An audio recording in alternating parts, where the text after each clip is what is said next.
Store demo is about to launch. So when these play in stores, they're usually in their brightest mode. So let's just see how well it does against these reflections.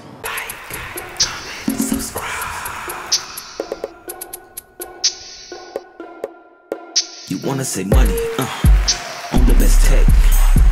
Value tech sense. Value tech sense. Welcome to another video.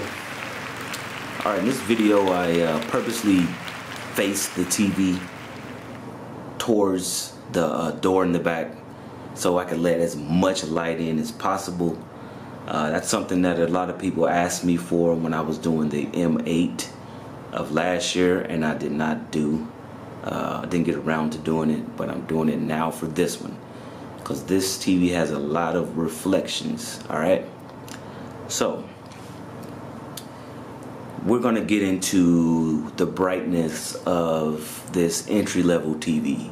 Should you buy this if you have a lot of light in your room? You know, say you're a guy that, you know, you're not going to put this, you're a gamer, you want the gaming features, but maybe your setup is by a window or something like that.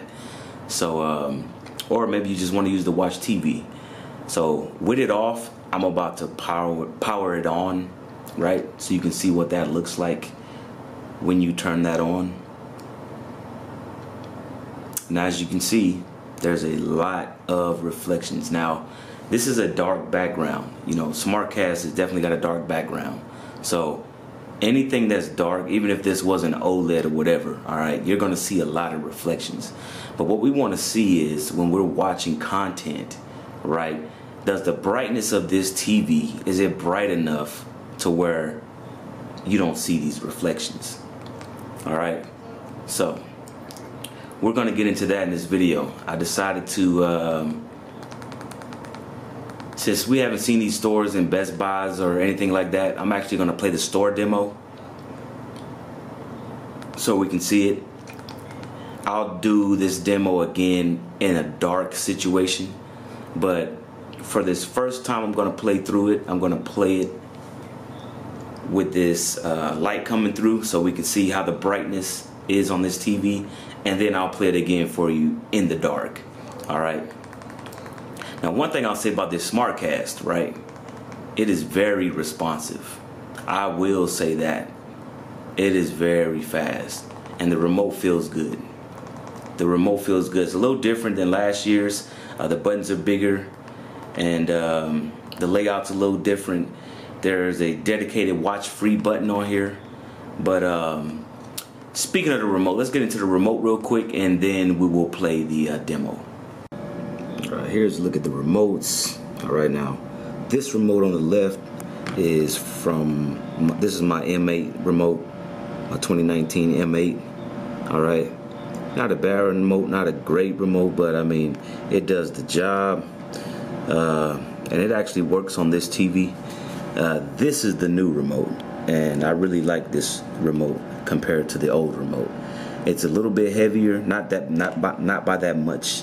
It is definitely feels better in your hand because it has a little more weight to it. It doesn't feel as light. All right, the buttons are bigger, the button layouts are different, and they basically have the same hotkeys except for. All right, so let's get focused real quick. Alright, so compared to this one, right, still got the Amazon on there. They just changed it to Prime Video. They took Crackle out, put Hulu in. They took iHeart out, put Redbox in, and everything else is the same. Everything else is the same, but as you can see, they got rid of this square design and went with this round design. Feels really good clicking the buttons. Alright, it's brighter, the buttons are bigger, right, and the layout is different. So where you had your info right there, now it's up here, but it's a lot bigger. Before it was at the bottom, and now it's at the top, up here with the menu button. But yeah, I like the remote, man. I really like the remote. Like I said, the remote control is not a deal breaker to me. I'm not gonna spend $300-400 more dollars to have a better remote control. One thing I will say on this demo, on the store demo, it talks about the voice remote button being about right here, but this one does not have a voice remote button. I don't know if this is the entry-level model, it's a cheaper model. I don't know if the other models will have the voice remote button. I usually don't use these remotes anyway. I use my phone. You know, I download the SmartCast app and I use my voice controls that way, but voice control button is not on this $399 M7 entry level. Alright, let's get back. Alright, but as you can see, a lot of reflections. So let's go over here to the menu. Let's go down to system. Power mode's on quick start. Want to make sure I got that on quick start. I'll get into that later with you guys when I get into a settings video for this TV. But let's go to store demo. Alright, here we go. Store demo is about to launch.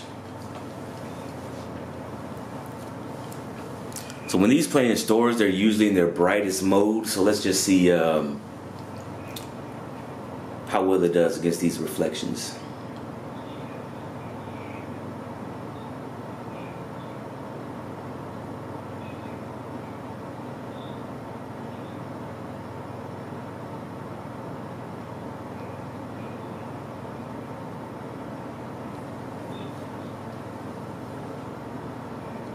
Right, so that's a lot of light coming in the background. Even though the store demo is playing, and like I say, this TV's advertised at around 400 nits. All right. So keep in mind, if you're gonna buy this TV and you have it facing a window or something like that, and this is extreme. I got like a lot of light coming through from the door. All right. And I'll do this again with just a light on, like in the house or something like that, like a light on in a room. But this is straight coming from outside, no other light.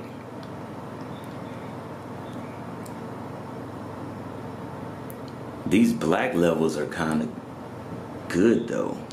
I mean, you can't really see it. We'll look at this again when we put it in the dark, but for this to be a 16 local dimming zone TV with only 16 zones, I'm pretty impressed by the black levels so far. Pretty impressed by the black levels. We'll test all of that when we turn the lights off. All right.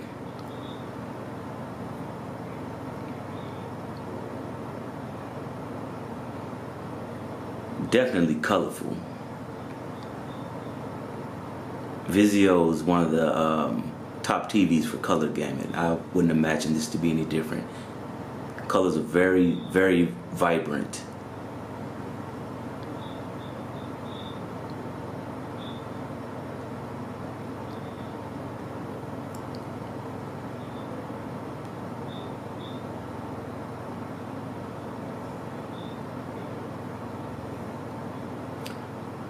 Alright, so anyway, that's a little bit of the demo.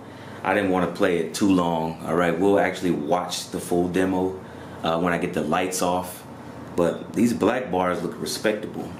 When they show those black bars just then, that looks respectable for this $399 TV.